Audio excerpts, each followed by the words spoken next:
ప్రియులారా, మన ప్రభు అయిన యేసుక్రీస్తు నామములో మీకు శుభోదయం. ప్రతిదినం ప్రభుతో అనుదిన ఆత్మీయ ఆహారం. మే 2 శనివారం. నేటి లేఖన పఠనం యెషయా గ్రంథం 6వ అధ్యాయము 1 నుండి 13 వచనాలు. నేటి ధ్యాన లేఖనం యెషయా గ్రంథం 6వ అధ్యాయము 5 వచనాలు. రాజైన ఉజ్జియా మృతి నొందిన సంవత్సరమున అత్యున్నతమైన సింహాసనమందు ప్రభువు ఆసీనుడై ఉండగా నేను చూచితిని. ఆయన చొక్కాయి అంచులు దేవాలయమును నిండుకొనెను. ఆయనకు పైగా శరాపులు నిలిచియుండిరి. ఒక్కొక్కరికి 6 రెక్కలుండెను.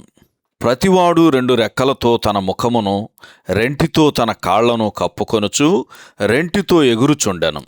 వారు, సైన్యములకు అధిపతియగు యెహోవా పరిశుద్ధుడు, పరిశుద్ధుడు, పరిశుద్ధుడు, సర్వలోకము ఆయన మహిమతో నిండియున్నది అని గొప్ప స్వరముతో గాన ప్రతిగానములు చేయుచుండిరి.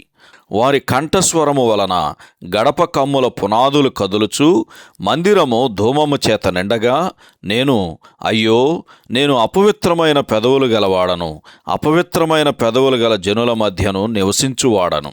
నేను నశించి తిని, రాజును సైన్యములకు అధిపతియు నగు యెహోవాను నేను కన్నులారా చూచితననుకొంటిని. వ్యాఖ్యానాంశం నిర్ణయాత్మకమైన దినము. నిర్ణయాత్మకమైన దినము. వ్యాఖ్యానం: మహిమతో కూడిన ఆ దర్శనములో యువకుడైన యెషయా తాను మహాపరిశుద్ధుడైన దేవుని సన్నిధిలో ఉన్నట్లు గ్రహించాడు. దేవుని సన్నిధి యొక్క గంభీరమైన ప్రభావం వలన ఆ ప్రవక్త తాను పాపినను ఒప్పుకోవటమే గాక ప్రవక్త మరింత శ్రమను గూర్చి ప్రకటించుచున్నాడు. ఈసారి ఏకముగా తనకు వ్యతిరేకముగానే శ్రమ అని ప్రకటించుచున్నాడు. లూకాసు వార్త 5వ అధ్యాయము 8వ వచనంలోని పేతురు వృత్తాంతాన్ని పోల్చి చూడండి. దేవుని పరిశుద్ధత యొక్క షరతులన్నిటినీ నెరవేర్చటానికి దేవుని కృపయే అనుగ్రహిస్తుంది. బలిపీఠము సింహాసనమునకు ప్రక్కనే ఉన్నది.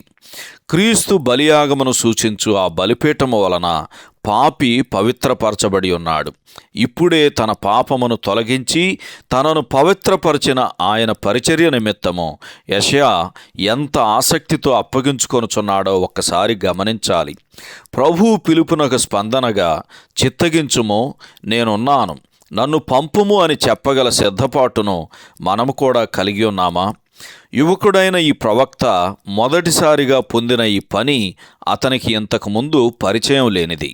అతడు ఈ జనులకు చేయవలసిన పని ఏమంటే, దేవుడు అనుగ్రహించబోవు సందేశము వారు గ్రహించలేరని ప్రకటించాలి. వారి హృదయ కాఠిన్యమును గూర్చి చాలాసార్లు చెప్పబడింది. ఉదాహరణకు మత్తయి సువార్త 13వ అధ్యాయము 14 నుండి చదవండి. వారు ఇశ్రాయేలు యొక్క పరిశుద్ధ దేవుని వాక్కును తృణీకరించిన తర్వాత మాత్రమే ఈ ప్రజలకు ఆ విధంగా చేయబడింది. యెషయా గ్రంథం 5వ అధ్యాయము 24వ వచనం ఈ సందర్భంలో చదవండి. అన్యజనులు కూడా రక్షణ పొందునట్లు దేవుడే దీనిని అనుమతిస్తున్నాడు అని రోమపత్రిక 11వ అధ్యాయము 25వ వచనంలో చదువుతాం. ఉజ్జియా మృతి నొందిన ఆ సంవత్సరము యువకుడైన యెషయాకు చాలా నిర్ణయాత్మకమైన సంవత్సరం. ప్రియ స్నేహితుడా, నీ జీవితంలో కూడా అటువంటి ఒక ప్రాముఖ్యమైన దినము, అనగా నీవు మారు మనస్సు నొందిన దినము ఉందా? సహోదరుడు జాన్ కోక్లన్ శుభములతో వందనాలు. ఈ సందేశాలకు సంబంధించి కానీ బైబిల్కు సంబంధించి కానీ మీకేమైనా ప్రశ్నలు ఉంటే ఈ క్రింది నంబరుకు వాట్సాప్ ద్వారా పంపించండి. మీ ఆత్మీయ క్షేమాభివృద్ధి కోసం అనుభవజ్ఞుల ద్వారా జవాబులు అందించబడతాయి.